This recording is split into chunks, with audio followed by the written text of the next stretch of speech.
Welcome to the channel. Hit subscribe and dive into stories that'll stay with you long after the video ends. Let's begin. It happened in the middle of the first period. The halls were still buzzing from the morning rush, students rushing in trying to find their seats before the bell.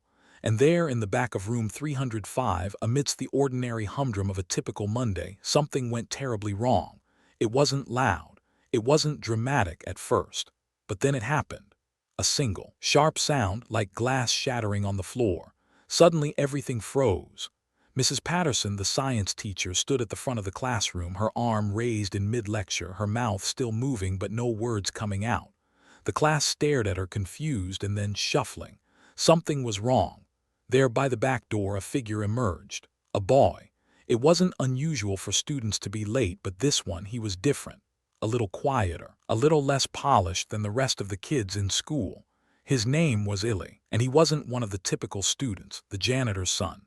The one who worked after school, sweeping the floors, emptying the trash cans, mopping the hallways. He didn't wear a uniform like the other kids. His jeans were faded, his shoes worn down from years of walking across the same hallways. Illy didn't talk much. He wasn't popular. But in this moment, in this chaotic, tense moment, Illy stood in the doorway like he belonged. There was a pause, and then another. Mrs. Patterson blinked a few times like she was coming out of a trance, her gaze narrowing. "What is it, Illy?" But he didn't answer immediately. Instead, he walked to the front of the classroom, pushing past desks and students with ease, his footsteps sure and steady. There was something about him now, an energy, a presence. Something that made the rest of the class fall into silence. It wasn't until he reached the front that Illy spoke. "Something's wrong," he said, his voice barely above a whisper, but the words cut through the tension like a knife. It wasn't the kind of statement that would stop a class, but it did. Mrs. Patterson raised an eyebrow. "What do you mean, Illy?" "I can fix it," he replied. The words didn't make sense at first. Fix it? What was he talking about? But before anyone could react, Illy crouched down in front of the classroom's only projector. It had gone completely dead. The screen was dark, and the lesson plans that should have been on display weren't showing anything at all. The whole system was frozen, and no one knew why. The students stared at him, unsure. Mrs. Patterson looked at him, eyes narrowing. "That's not your job," she said, her voice a little more strained now. But Illy didn't look up.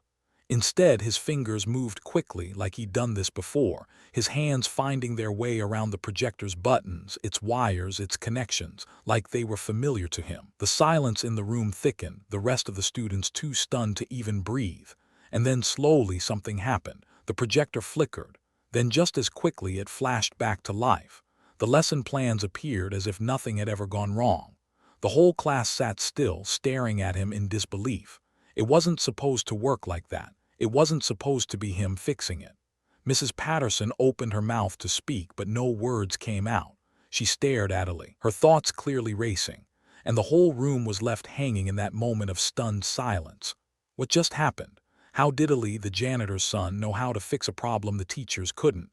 None of it made sense. The class remained still for a long moment, frozen in disbelief. Illy, crouched in front of the projector, stood up slowly. His hands lingered on the machine like he was waiting for something, for a sign, but nothing happened. The projector hummed quietly. "Content and restored." Mrs. Patterson finally blinked, her voice tight. "How did you?" Illy didn't answer at first. He just stood there looking down at the projector with a kind of quiet satisfaction. His face was unreadable, almost serene. But there was something in the way he moved, the way his fingers had glided across the buttons like it was second nature. The rest of the class wasn't sure how to react. Was it just luck, a fluke, or was there something deeper at play here? Are you sure it's fixed?" Mrs. Patterson asked again, her voice less authoritative now, more uncertain. Illy looked up at her, eyes calm but intense. "It'll work for the rest of the day, but it'll break again, you'll see." His words hung in the air as if daring anyone to challenge them. For a moment no one spoke. The class seemed to hold its collective breath. Finally, one of the students, Rachel, raised her hand. "But how do you know that?" Illy met her gaze, his expression still unreadable. "I've seen it happen before." The room fell quiet again. Mrs. Patterson opened her mouth, but it was like her mind was struggling to catch up with the reality of what had just happened. She glanced at the projector and then back at Illy. "How?" She started, but she didn't finish. There was no point in asking. She already knew what the answer would be. He was the janitor's son. But this was beyond anything she had ever expected. It wasn't just a broken projector. It was a system failure, an intricate network of wires, software, and hardware all malfunctioning at once. A problem that had stumped the IT department for days. And yet, Illy, without a second thought, had solved it like it was a simple puzzle. The other students sat in stunned silence, not daring to break the tension. Then, from the back of the room, someone muttered, "Who is this kid?" It wasn't said loud enough for Mrs. Patterson to hear, but Illy caught it. His eyes flicked to the back of the room, to where a group of boys sat at the far corner. They were whispering, exchanging glances, clearly confused. He didn't say anything. He didn't need to. His gaze softened just a little and he returned to his seat in the back of the class as if nothing unusual had happened at all. And yet something had changed. The room was heavy with a new kind of energy, one that no one had expected. The students glanced at each other, unsure of how to process what had just taken place.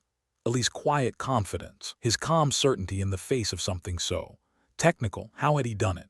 The question lingered in the air. Mrs. Patterson didn't try to push him for answers, not yet. Instead, she cleared her throat, regaining some semblance of control. "All right, let's get back to the lesson," she said, her voice shaky but trying to sound normal. The rest of the class, still recovering from the shock, slowly nodded, picking up their pens, returning to their notebooks. But no one could quite focus. Not anymore. Illy had done something no one expected. He had done something the teachers couldn't figure out, and that was only the beginning, because what no one knew, what Mrs. Patterson and the rest of the class had no idea about, was that Illy wasn't just fixing things around the school. He was seeing things that weren't broken but that were about to be. The lunch bell rang with a hollow clang that rolled through the building. Students spilled into the hallway in a rush of chatter and footsteps. But Illy didn't move with them. He slipped out of room 305 quietly, his eyes drawn upward. The ceiling lights flickered, not once, but in a pattern. He watched them like someone listening to a language no one else understood. He began walking, slow, focused. Students brushed past him without noticing the way he traced the corridor with his gaze, studying every hum and vibration. There was something calling him forward, not a voice, a tremor, a thin metallic pulse hidden beneath the usual hallway noise. It pulled him toward the east wing. He reached the old computer lab corridor. The air felt colder there, always had, a draft that seemed to seep from the walls themselves. Most students avoided it. The lights flickered too often. The outlets sparked on bad days. The place felt unsettled. Illy stopped midway down the hall. He placed his palm against a metal panel. A sharp vibration shot up his arm, not painful but urgent. His breath caught. So it wasn't just the projector. This was deeper. Something inside the school's electrical spine was failing, piece by piece. Behind him, two teachers hurried past, whispering about the Wi-Fi crashing again, but Illy barely heard them. His focus had narrowed. He could feel the rhythm of the tremor repeating, steady as a heartbeat, a warning. He knelt beside a maintenance hatch, the same hatch he had watched his father open 100 times after hours. But today, something was different. The latch felt warm beneath his fingers, warmer than it ever should. Heat was building inside the walls, pressure, a buildup waiting for the wrong moment to break. Illy tugged at the hatch. It didn't budge. It had never been stuck before. Never. He pulled again, still jammed. A stiffness had warped the metal, twisted it in a way that told him the problem wasn't just electrical anymore. Footsteps echoed at the end of the corridor, sharp, heavy. Illy looked up. Vice Principal Harmon approached, frustration etched across his face as he tapped at a dead tablet screen. He muttered under his breath, "Whole east wing down again, this is impossible." Then he saw Illy crouched at the hatch. He stopped. Suspicion tightened his eyes. Concern followed right behind it. "What are you doing?" Harmon asked. His tone wasn't angry, just uncertain, the kind of uncertainty grown adults feel when they realize a child is somewhere they shouldn't be, doing something they shouldn't understand. Illy rose slowly. He didn't answer immediately. He could hear it now, the rattling inside the walls, faint but growing. A sound that didn't belong, a sound Harmon couldn't hear. The overhead lights flickered again. Once, twice. A long, trembling pause. Illy felt it settle in his chest, the certainty that whatever was happening had only just begun. And he was the only one who knew how close the school was to something none of them were ready for. The lights steadied for a moment, then dimmed again, as if the building exhaled a long, shaky breath.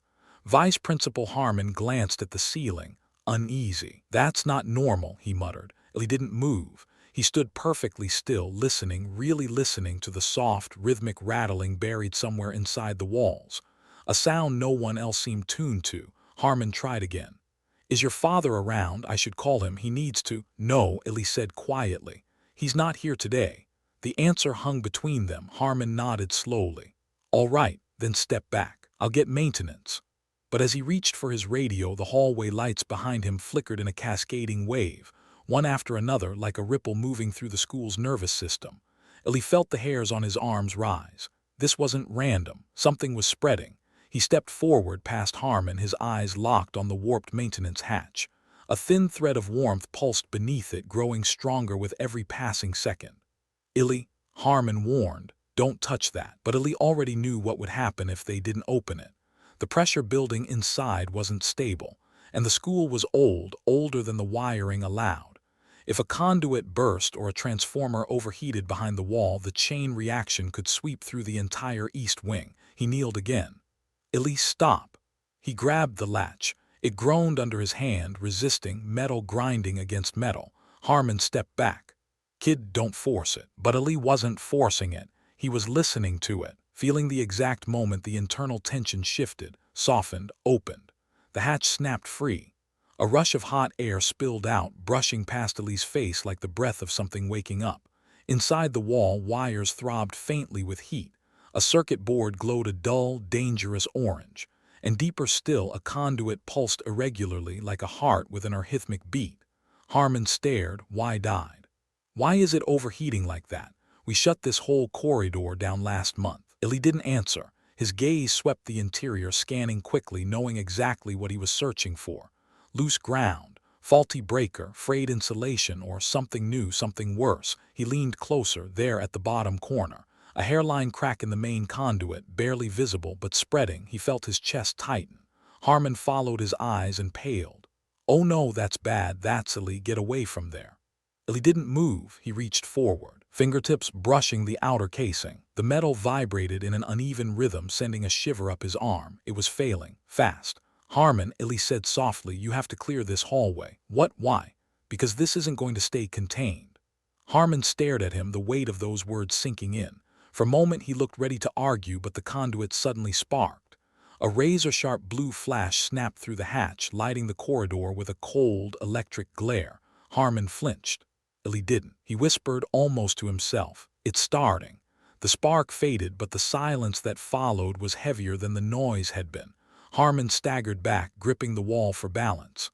"What was that?" "Illy, what's happening to this school?" Illy didn't answer right away. He was watching the conduit, the way the orange glow inside it flickered and pulsed like a fever. It wasn't just overheating now, it was unstable. He felt the vibration rising again, deeper this time, spreading outward through the floor tiles, traveling beneath their feet like a warning pulse. He looked up. "We don't have long." Harmon swallowed hard. "All right, I'll clear the hall, but you're coming with me." Illy shook his head. "I have to fix it before it spreads." Harmon's voice cracked. "You're a kid. You can't fix a building-wide failure. You shouldn't even understand half of what's in there." Illy met his eyes. "I've been helping my dad fix this place since I was 8. I know where everything is, and I know when something's about to break." Another tremor rolled through the corridor, this one stronger, more urgent. The lights flickered in a rapid stutter, buzzing like trapped insects. Harmon hesitated only a second before grabbing his radio. "Attention staff, evacuate the east wing immediately. Repeat, evacuate the east wing. This is not a drill." Voices crackled through the radio in confusion. But Harmon didn't wait. He sprinted down the hall, shouting for students to move. Leaving Illy alone with the hatch, alone with the heat building behind it, alone with the growing possibility that the next spark might not be small, Illy exhaled slowly, then reached into the wall. The heat stung his skin, but he didn't pull back. His fingers searched through the wires, tracing them with a familiarity most adults would envy. He felt where the energy bottlenecked, where the pressure built, where the crack in the conduit widened with every surge. He could almost picture the whole structure, The network behind the walls, the lines running through the school like veins, the way they all connected back to the old master panel his father had shown him years ago. The memory of his father's voice came back to him. Machines aren't alive, kid, but sometimes they talk. You just have to learn how to listen. Illy listened now. The conduit gave a violent shudder. A bright flash of orange snapped through the interior. He moved fast. His hand shot to the cracked casing, pressing it tight. The heat burned, but he kept his grip steady. With his other hand, he twisted a set of wires together, not the original configuration, but a bypass his father had once taught him for emergencies. A deep hum filled the corridor. The glow inside the conduit flared, then softened, slowly, gradually, until the trembling eased. The lights steadied overhead. The expansion in the metal slowed. The pressure shifted, released. He held still for several seconds, waiting, listening. Finally, the heat faded. Illy let out a shaky breath. He had stopped it, not permanently, but enough to keep the school safe long enough for repairs. Footsteps pounded down the hall. Harmon returned with 2 other staff members, eyes wide when they saw Illy still kneeling beside the open hatch. It's stable now," Illy said quietly, pulling his hand back. It was red with heat, trembling slightly, but he hid it behind his leg. Harmon stared at him, stunned. You prevented a full electrical failure, maybe even a fire. Illy, how did you? Illy looked at the conduit, the wires, the fading glow, then he looked up. My dad taught me everything he knew. A small, tired smile formed, and the school told me the rest. Harmon didn't speak. He just nodded slowly, like seeing the boy for the first time. Students and teachers gathered in the hallway, murmuring relief, glancing at the quiet kid who had saved their afternoon without asking for anything in return. The janitor's son, the boy who heard what no one else could. Illy stepped back from the hatch, wiping his hands on his faded jeans. The building felt calm now, at rest, like it was grateful. Illy listened one last time to the silent corridor. Then he whispered, "You're okay now," and walked away. Thanks for watching. Subscribe and visit the channel for more real-life stories.